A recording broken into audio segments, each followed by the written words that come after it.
한국 이건 아니지 않소? 여러분, K방산의 진짜 스승이 누군지 아십니까? 미국도 독일도 아닙니다. 역설적이게도 러시아였습니다. 1996년 소련이 무너지고 러시아는 파산했죠. 한국한테 빚이 30억 달러였습니다.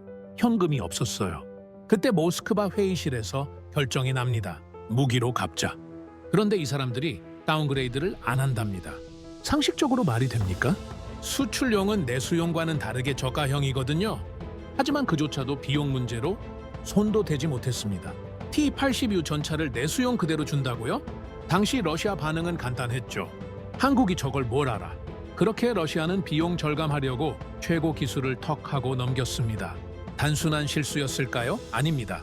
설계 철학까지 통째로 판 거였죠. 그야말로 미래를 건 치명적 거래였습니다. 그리고 30년 뒤는 어땠을까요? 네네, 지금 폴란드가 러시아 아닌 한국 전차를 사갑니다. 러시아를 충격에 빠뜨린 불곰 사업의 반전 스토리, 지금 시작합니다. 시작 전 잠시. 여러분의 구독과 좋아요는 영상 제작에 큰 도움이 됩니다. 러시아는 한국을 비우호국으로 분류했습니다. 그런데 이상한 점이 있죠. 서방에는 핵을 들먹입니다. 전쟁도 불사하죠. 하지만 한국에는 조용합니다. 왜일까요? 30년 전 러시아는 실수를 저질렀습니다. 빚을 갚는다며 무기를 넘겼거든요. 그것도 내수용 그대로 말입니다. 저는 알렉산드르 코즐로프입니다. 모스크바 군사기술연구소에서 20년을 일했죠. 전차 설계가 제 전문 분야였습니다. T-72부터 T-80까지 소련의 모든 지상 무기 체계를 손으로 만졌습니다. 제가 다루던 건 단순한 철판이 아니었습니다. 반응장갑, 자동장 전장치, 복합장갑 설계. 이 모든 게 제 머릿속에 들어있었죠. 소련 최고의 기술이 집약된 결정체였습니다. 1991년 12월 어느 추운 아침이었습니다. 연구소 정문이 잠겨 있었죠. 아무 예고도 없었습니다. 전날까지 평범하게 일했는데 다음날 아침 문이 닫혀 있었습니다. 경비원도 없었죠. 건물 안은 어두웠습니다. 동료 몇 명이 눈 쌓인 정문 앞에 서 있었습니다. 다들 멍한 표정이었죠. 누군가 말했습니다. 예산이 끊겼다더라. 다른 누군가는 중얼거렸습니다. 국가가 망한다는 게 이런 건가? 제국은 폭발하지 않습니다. 조용히 멈춥니다. 그날 이후 급여가 끊겼습니다. 첫 달은 기다렸습니다. 곧 나오겠지 생각했죠. 두 달째는 불안했습니다. 언제쯤일까 물었습니다. 석 달째는 절망했습니다. 아무도 대답하지 않았거든요. 6개월이 지났습니다. 1년이 지났습니다. 연구소는 명목상 존재했지만 실질적으로는 유령 건물이었습니다. 거리는 무너지고 있었습니다. 군인들이 배회했습니다. 제복을 입은 채로 구걸하는 사람들도 있었죠. 어느 날 지하철역 앞에서 장교 한 명을 봤습니다. 훈장을 단 채로 앉아 있더군요. 손에 든 종이컵이 텅 비어 있었습니다. 그 장면이 모든 걸 말해줬습니다. 전차는 생산됐습니다. 하지만 사갈 나라가 없었습니다. 공장 주차장에는 최신 장비들이 녹슬어갔습니다. T-86가 줄지어 서 있었죠. 세계 최고 수준의 전차였습니다. 하지만 아무도 가져가지 않았습니다. 저는 그 광경을 보며 깨달았습니다. 기술은 살아있는데 국가가 죽어버렸다는 걸 말이죠. 20년을 바친 연구 대상이 하루아침에 무의미해졌습니다. 도면은 그대로 있었습니다. 지식도 살아있었죠. 하지만 그걸 쓸 곳이 사라졌습니다. 살아남기 위해 선택지를 찾았습니다. 번역 아르바이트를 시작했죠. 러시아어를 독일어로 옮기는 일이었습니다. 과외도 했습니다. 물리학을 가르쳤죠. 한 달에 $50도 안 되는 돈이었지만 그게 전부였습니다. 동료들도 비슷했습니다. 어떤 이는 택시를 몰았고 어떤 이는 시장에서 물건을 팔았죠. 박사 학위를 가진 사람이 감자를 팔았습니다. 30년 경력의 설계자가 거리에서 담배를 팔았죠. 우리는 버텼습니다. 러시아는 회복되겠지만 저는 기다릴 시간이 없었습니다. 1994년 봄, 저는 독일행을 결정했습니다. 베를린에 작은 일자리가 있다는 소식을 들었죠. 출국 준비를 하던 어느 날이었습니다. 모스크바 시내 작은 술집에서 옛 동료를 만났습니다. 그는 국방부 조달부서에서 일하던 사람이었죠. 술잔을 기울이며 그가 말했습니다. 들었어? 한국에 무기를 넘긴다더라. 저는 웃었습니다. 한국이라고? 그 작은 나라에? 그도 어깨를 으쓱했죠. 빚을 못 갚으니까 무기로 대신한다나 봐. 30억 달러어치래. 뭘 넘기는데요? 전차, 장갑차, 미사일. 꽤 많던데. 당시 저는 비웃었습니다. 한국이 우리 무기를 제대로 굴릴 리 없다고 생각했죠. 미국 체계를 쓰는 나라가 러시아 장비를 어떻게 운용하겠습니까? 그냥 창고에 처박힐 게 뻔했습니다. 그 웃음이 제 인생에서 가장 비싼 대가가 될 줄은 몰랐습니다. 30년 뒤 저는 그 결정이 얼마나 치명적이었는지 깨달았습니다. 러시아는 빚을 갚으려다 미래를 팔았던 겁니다. 그리고 한국은 그 미래를 샀습니다. 1990년 소련은 무너지고 있었습니다. 경제가 붕괴했죠. 외환 보유고가 바닥났습니다. 그때 한국이 손을 내밀었습니다. 30억 달러였습니다. 차관이라는 이름으로 넘어왔죠. 소련 붕괴 직전이었습니다. 당시 러시아 정부는 그 돈을 받았습니다. 다른 선택지가 없었거든요. 1991년 소련이 무너졌습니다. 러시아 연방이 그 빚을 떠안았죠. 문제는 갚을 방법이 없다는 거였습니다. 재무부 회의실에서 논의가 시작됐습니다. 30억 달러를 어떻게 갚습니까? 누군가 물었죠. 현금은 없습니다. 다른 누군가 대답했습니다. 침묵이 흘렀습니다. 그때 국방부 관계자가 말했습니다. 무기는 있습니다. 회의실이 술렁였죠. 무기로 빚을 갚자는 겁니까? 다른 방법이 있습니까? 그렇게 결정됐습니다. 현금 대신 현물로 갚기로 말이죠. 리스트가 작성됐습니다. T-86 전차, BMP-3 보병 전투차, 메티스-M 대전차 미사일. 러시아 지상군 핵심 전력이었습니다. 당시 러시아 내부 반응은 단순했습니다. 어차피 한국이 제대로 쓸 리 없다. 미국 체계를 쓰는 군대잖아. 호환도 안 될 거야. 오만이었습니다. 그런데 더 큰 문제가 있었습니다. 다운그레이드를 하지 않기로 결정한 겁니다. 보통 무기를 수출할 때는 핵심 기술을 빼냅니다. 반응 장갑을 단순화하거나 사격 통제 장치를 낮은 버전으로 바꾸죠. 하지만 이번엔 달랐습니다. 다운그레이드 비용이 얼마나 듭니까? 최소 6개월, 비용은 수억 달러입니다. 그냥 내수용 그대로 보내십시오. 회의실에서 그렇게 결정됐습니다. 비용 절감 때문이었죠. 돈이 없었으니까요. 저는 그 소식을 독일에 도착한 뒤 들었습니다. 옛 동료가 편지를 보내왔죠. 코즐로프 들었어? T-86를 한국에 그대로 넘긴대. 반응 장갑도?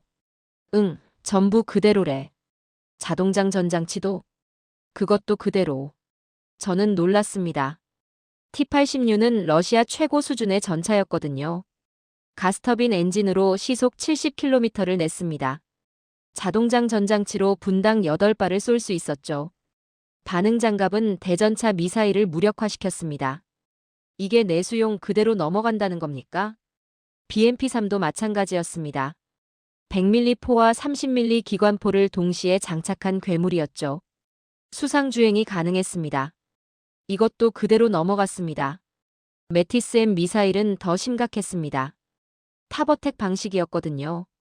미사일이 상공으로 올라갔다가 전차 상부를 때리는 방식이죠. 당시 서방에는 없던 개념이었습니다.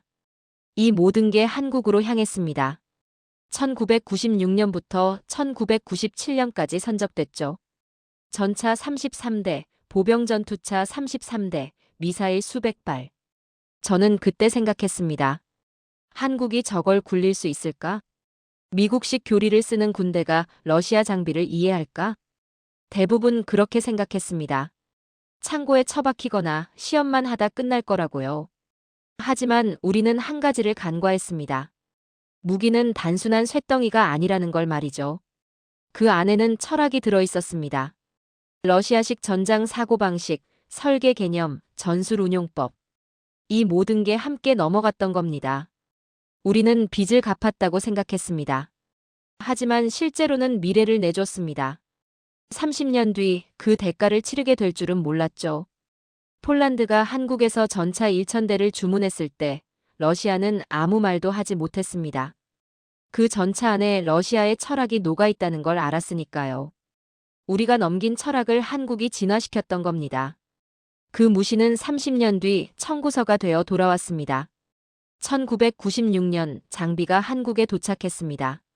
러시아 내부 반응은 시큰둥했죠. 시험이나 좀 하다가 참고행이겠지. 미국 책에 쓰는 나라가 러시아 장비를 뭘 어떻게 하겠어. 저도 비슷하게 생각했습니다. 한두 번 굴려보고 포기할 거라고요. 하지만 한국의 반응은 달랐습니다. 도착한 장비를 바로 운용하지 않았죠. 분해했습니다. 저는 그 소식을 1997년 초에 들었습니다. 국방과학연구소 관계자가 독일 무기 박람회에 왔었거든요. 우연히 마주쳤습니다. T-86 어떻게 쓰고 있습니까? 제가 물었죠. 그가 대답했습니다. 아직 본격 운용은 안 했습니다. 지금은 분석 중이에요. 분석이요? 네, 완전히 뜯어보고 있습니다. 저는 의아했습니다. 분해한다고요? 운용도 안 해보고요? 반응장갑 구조, 자동장전 메커니즘, 사격 통제 시스템. 전부 기록하고 있습니다. 그 순간 깨달았습니다. 한국은 굴리려는 게 아니었습니다. 이해하려는 거였죠. 몇 달 뒤 더 놀라운 소식이 들려왔습니다. 한국 연구진이 다운그레이드가 없다는 걸 확인했다는 겁니다. 반응장갑이 그대로네요. 자동장 전장치도 내수용입니다. 이게 정말 수출용 맞습니까? 러시아 기술자들에게 물었다고 하더군요. 대답은 간단했습니다. 맞습니다. 그대로입니다. 한국 연구진은 흥분했습니다. 이건 단순한 장비가 아니었거든요. 러시아 최고 기술이 고스란히 들어있었으니까요. 1998년 여름이었습니다. 시험장 영상이 유출됐죠.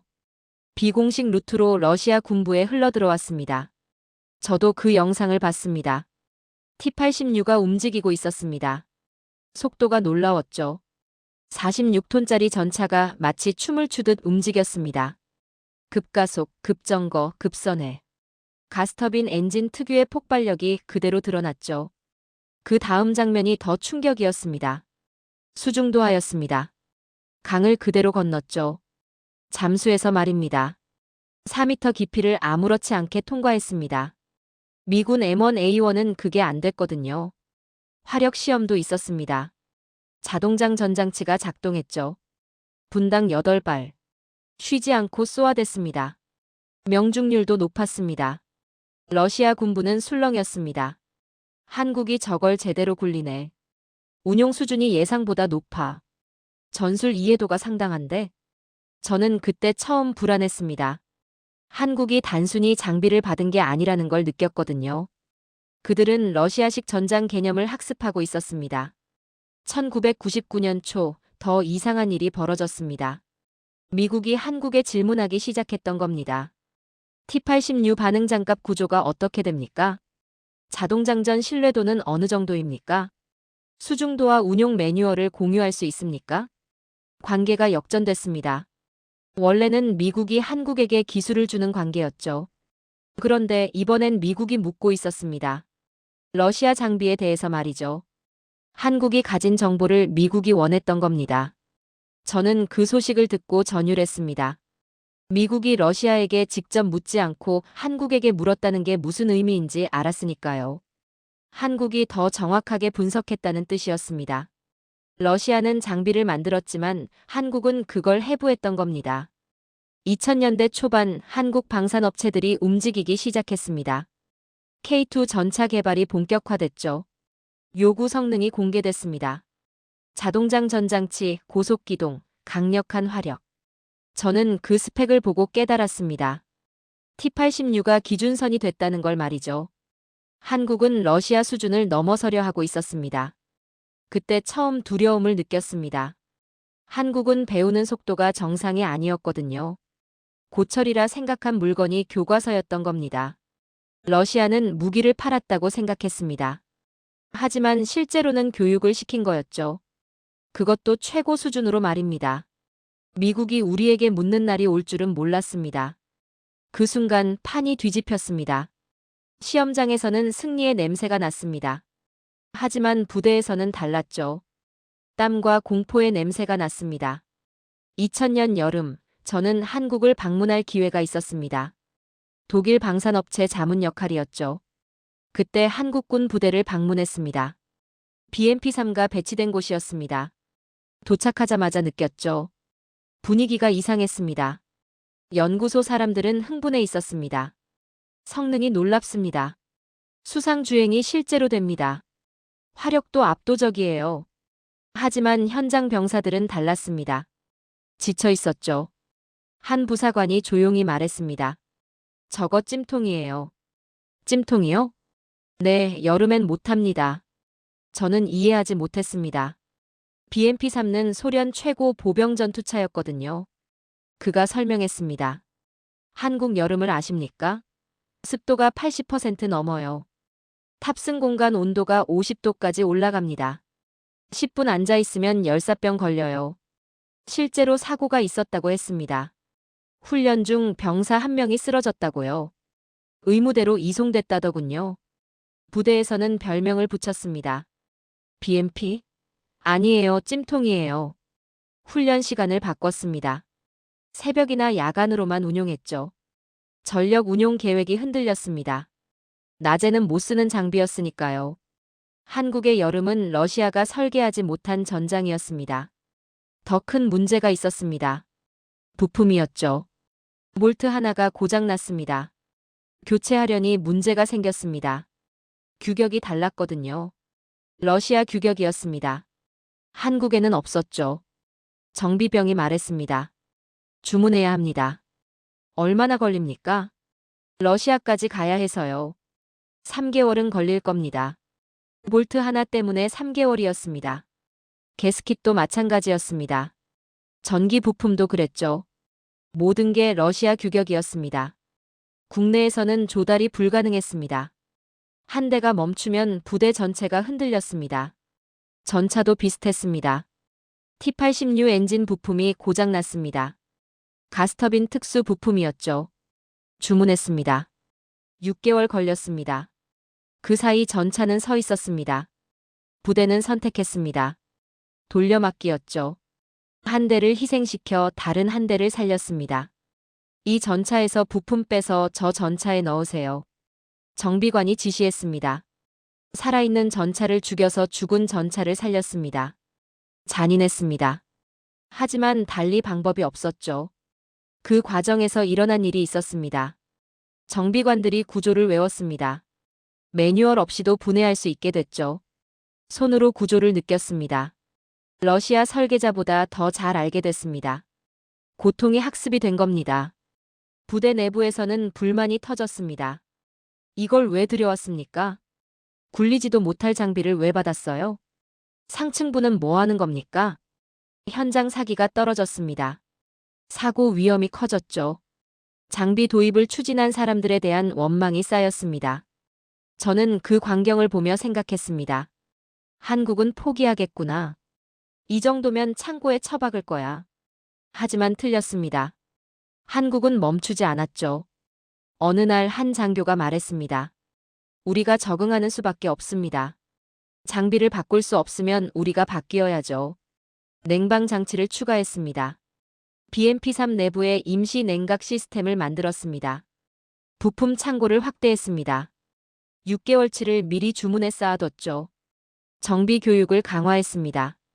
러시아 원문 매뉴얼을 정비관들이 직접 해독했습니다. 처절했습니다. 하지만 그 처절함이 힘이 됐습니다. 2002년쯤이었습니다. 같은 부대를 다시 방문했습니다. 분위기가 완전히 바뀌어 있었죠. BMP-3가 훈련장을 달리고 있었습니다. 여름이었습니다. 냉방 개조가 완료됐다더군요. 정비고에는 부품이 가득했습니다. 체계적으로 관리되고 있었죠. 정비관 한 명이 말했습니다. 이제 눈 감고도 분해할 수 있어요. 구조가 다 머릿속에 들어왔거든요. 그들은 기계를 고친 게 아니었습니다. 스스로를 단련하고 있었습니다. 그럼에도 멈출 수는 없었던 겁니다. 번역이 무너지면 보통은 포기합니다. 한국은 거기서 시작했습니다. 2000년 초 러시아에서 매뉴얼이 도착했습니다.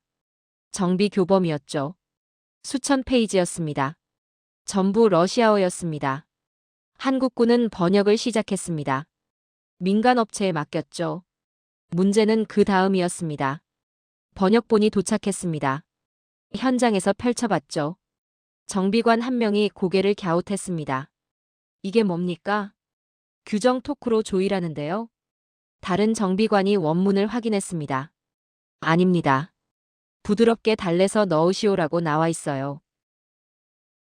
뭐라고요? 기술 용어가 엉망이었습니다.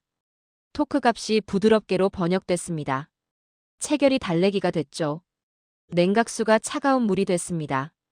현장에서는 혼란이 왔습니다. 이대로 정비하면 사고 납니다. 실제로 오류가 발생했습니다.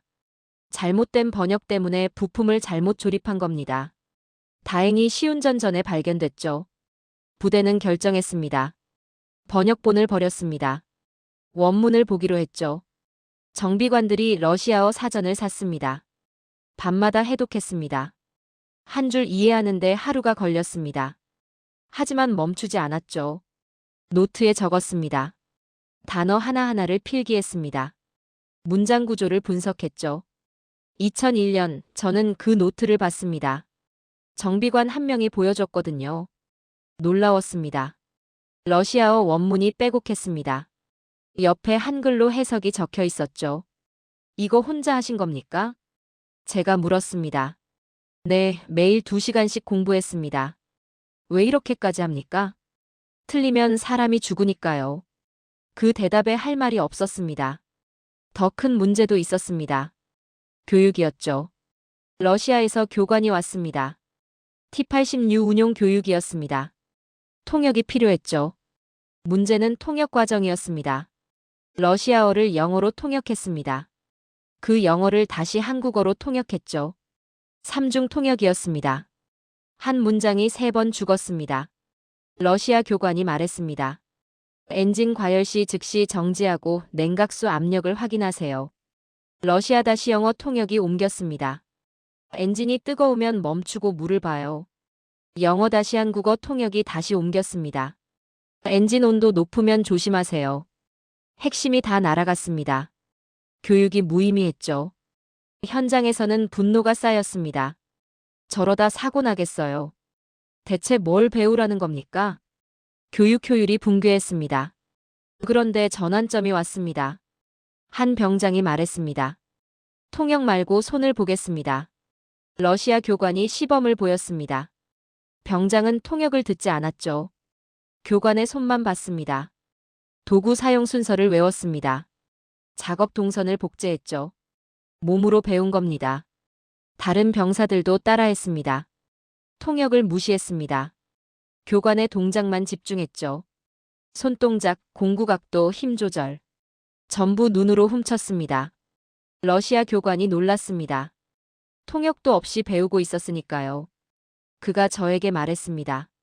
저 사람들 이상합니다. 왜요? 말은 안 통하는데 다 이해해요. 마치 눈으로 기술을 훔쳐가는 것 같습니다. 저는 그 장면을 보며 깨달았습니다. 한국은 불편함을 학습 엔진으로 바꾸는 민족이었습니다. 매뉴얼이 무너지자 원문을 파고들었습니다. 통역이 무너지자 눈으로 배웠죠. 장애물이 나타날 때마다 더 강해졌습니다. 2002년 교육이 끝났습니다. 러시아 교관이 평가 보고서를 썼습니다. 저도 그 보고서를 봤죠. 한 문장이 인상적이었습니다. 언어 장벽에도 불구하고 학습 속도가 비정상적으로 빠름. 시각적 학습 능력이 매우 뛰어남. 숙련도가 예상보다 6개월 빠르게 도달. 나중에 한국 부대를 다시 방문했습니다. 정비고에서 병사 한 명을 봤습니다. T-86 자동장 전장치를 분해하고 있었죠. 매뉴얼을 보지 않았습니다. 손이 저절로 움직였습니다. 제가 물었습니다. 어떻게 외웠습니까? 그가 대답했습니다. 100번 넘게 했으니까요. 매뉴얼은요? 처음엔 봤죠. 지금은 몸이 기억해요. 말을 버리고 눈으로 배웠던 겁니다. 그리고 그 배움은 몸에 새겨졌죠. 나는 그날 처음 알았습니다. 학습은 편할 때가 아니라 절망할 때 폭발한다는 걸 말이죠. 불곰의 진짜 가치는 장비가 아니었습니다. 그 장비가 만든 인간이었습니다. 미사일이 하늘로 솟는 순간 제 심장이 먼저 추락했습니다. 1998년 가을이었습니다. 메티스M 실사격이 예정돼 있었죠. 저도 참관했습니다.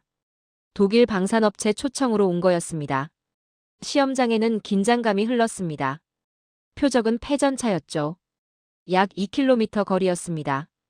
발사 준비가 완료됐습니다. 발사. 미사일이 튀어나왔습니다. 그런데 이상했습니다. 수직으로 올라갔거든요. 현장이 술렁였죠. 저건 고장이다. 누군가 소리쳤습니다. 불량입니다.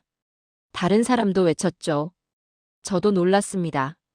미사일이 하늘로만 올라갔으니까요. 추락할 거라 생각했습니다. 그 순간이었습니다. 미사일이 급강하했습니다. 표적 전차 위로 떨어졌죠. 폭발음이 울렸습니다. 연기가 피어올랐습니다. 전차 상부가 찢겼습니다. 포탑이 뒤틀렸죠. 현장이 조용해졌습니다. 다들 멍하니 서 있었습니다. 한국군 장교 한 명이 중얼거렸습니다.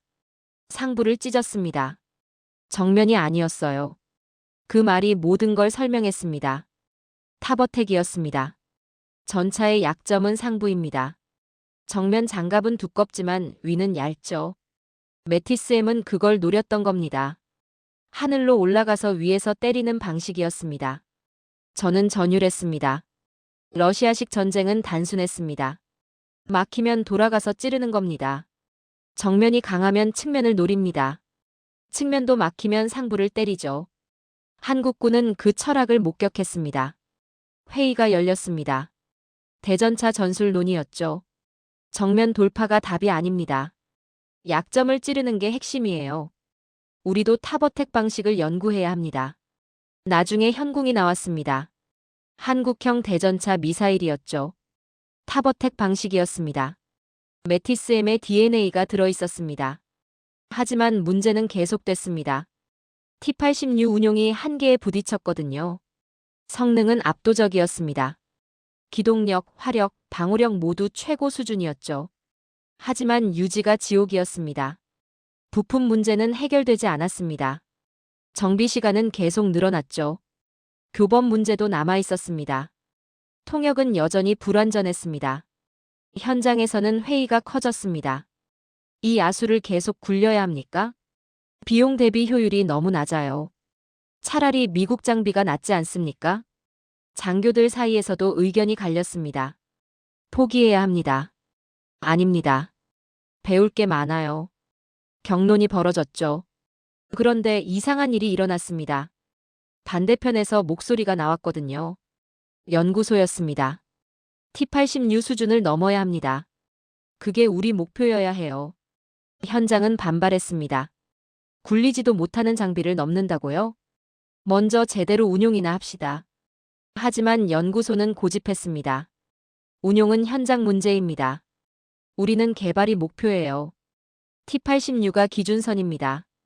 그 말이 고정됐습니다. K2 전차 개발 회의였습니다.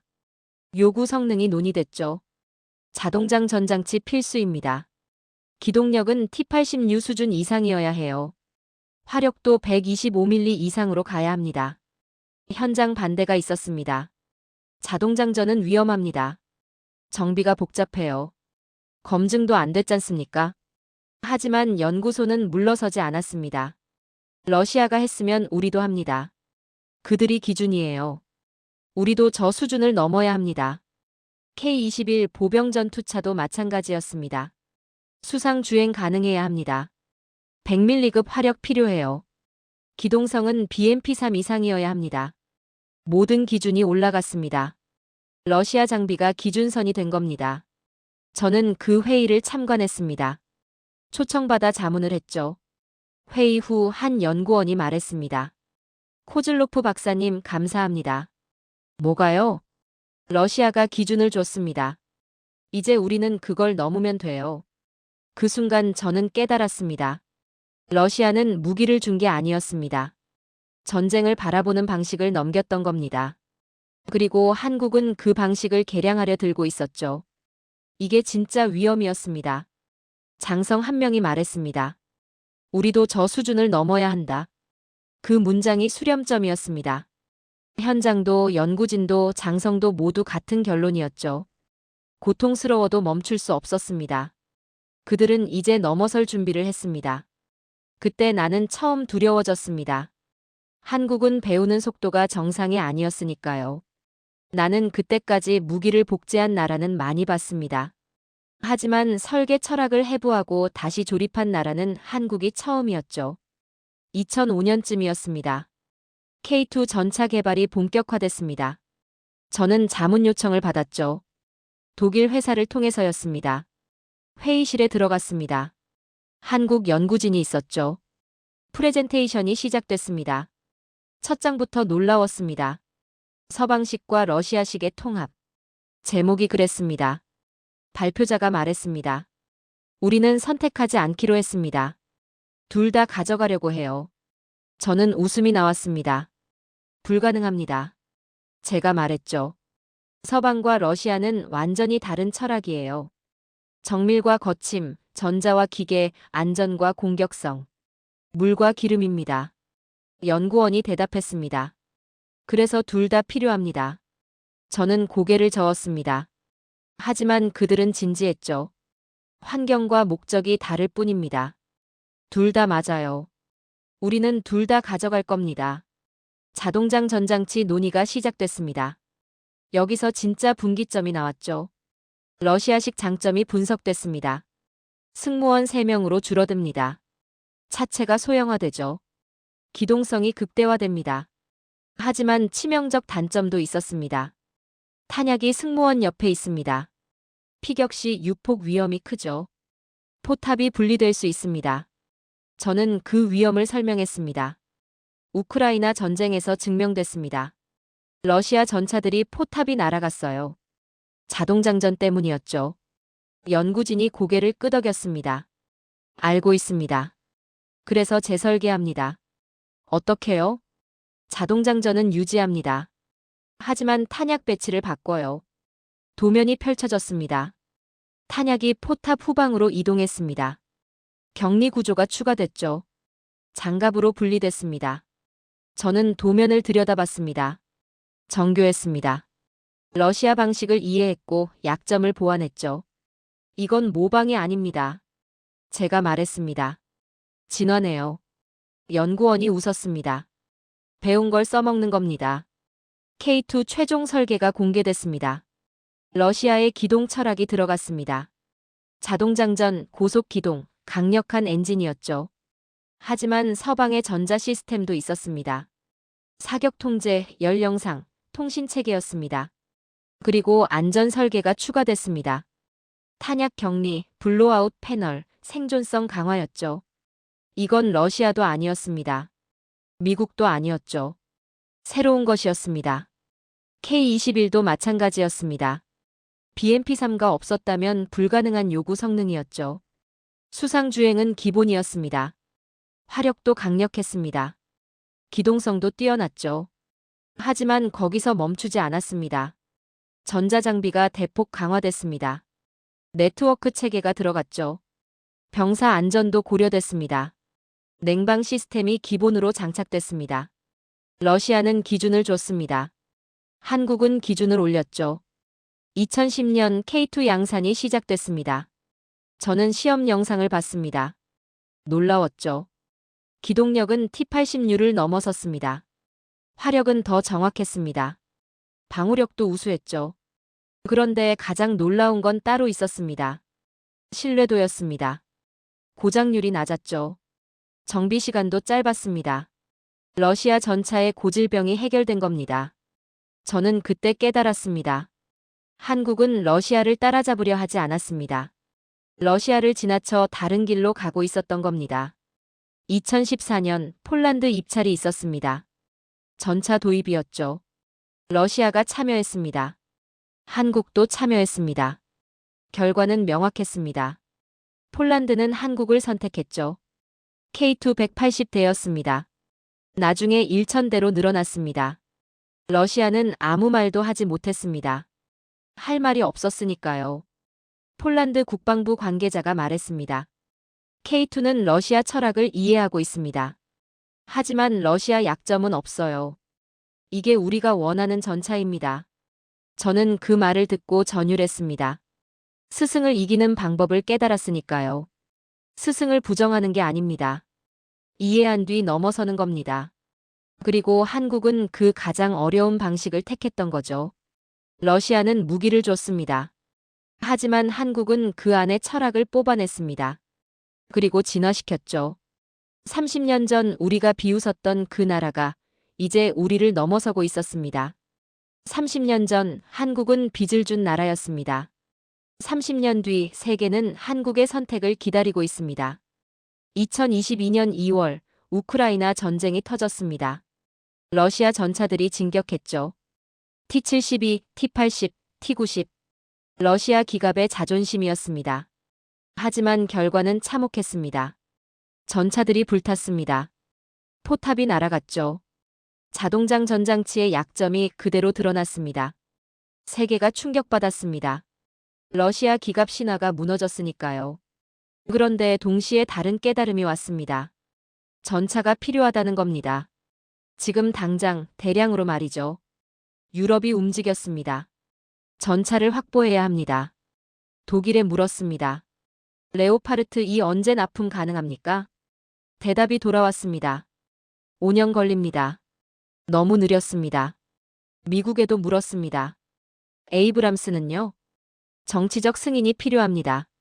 비용도 상당히 높아요. 너무 복잡했습니다.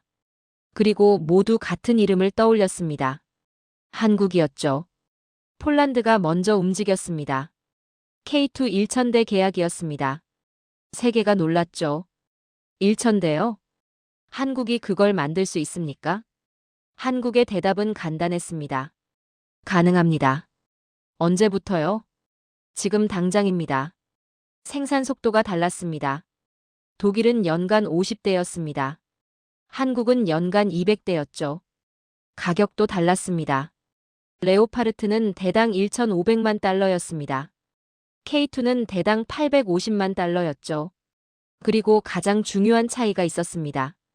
패키지였습니다. 한국은 전차만 파는 게 아니었습니다. 탄약, 정비, 교육, 부품을 함께 제공했죠. 심지어 공장 이전까지 논의됐습니다. 전쟁은 성능이 아니라 지속력이 이깁니다. 한국은 그걸 알고 있었던 겁니다. 루마니아가 움직였습니다. K2 54대를 주문했죠. 에스토니아도 관심을 보였습니다. 체코도 검토에 들어갔습니다. 한국 방산이 유럽을 휩쓸고 있었습니다. 러시아는 조용했습니다. 비우호국으로 분류해놓고도 선은 넘지 않았죠. 왜일까요? 이유는 명확했습니다. 생산 능력 때문이었습니다. 한국은 연간 수백 대를 만들 수 있었습니다.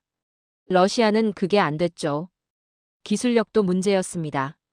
K2는 러시아 철학을 이해하고 있었습니다. 하지만 러시아 약점은 없었죠. 외교적 여지도 있었습니다. 한국을 자극하면 유럽 시장이 완전히 닫힙니다. 그리고 과거의 빚이 있었습니다. 1996년 러시아가 넘긴 그 장비들 말이죠. 러시아는 알고 있었습니다. 한국을 자극하면 판이 뒤집힌다는 걸 말이죠. 2024년 현재 세계가 움직이고 있습니다. 미국은 기다립니다. 한국이 어디까지 갈지 지켜보죠. 중국은 계산합니다. 한국 방산의 부상이 무엇을 의미하는지 분석합니다. 유럽은 의존합니다. 한국 없이는 재무장이 불가능하니까요. 러시아는 조심합니다. 함부로 건드릴 수 없는 상대가 됐으니까요. 한국은 말하지 않습니다. 하지만 모두가 한국을 기준으로 움직입니다. 이것은 약자의 침묵이 아닙니다. 강자의 침묵이죠. 카드를 쥔 자가 가장 늦게 움직이는 법입니다. 1996년 러시아는 빚을 갚으려다 미래를 팔았습니다. 한국은 그 미래를 사서 분해하고 이해하고 다시 만들었죠. 고통을 기술로 바꿨습니다. 배움을 혁신으로 이어갔습니다. 불곰 사업은 거래가 아니었습니다. 분기점이었죠. 러시아에게는 쇠퇴의 시작이었습니다. 한국에게는 도약의 출발이었죠. 이제 불곰은 끝났습니다. 하지만 한국의 시간은 이제 시작입니다.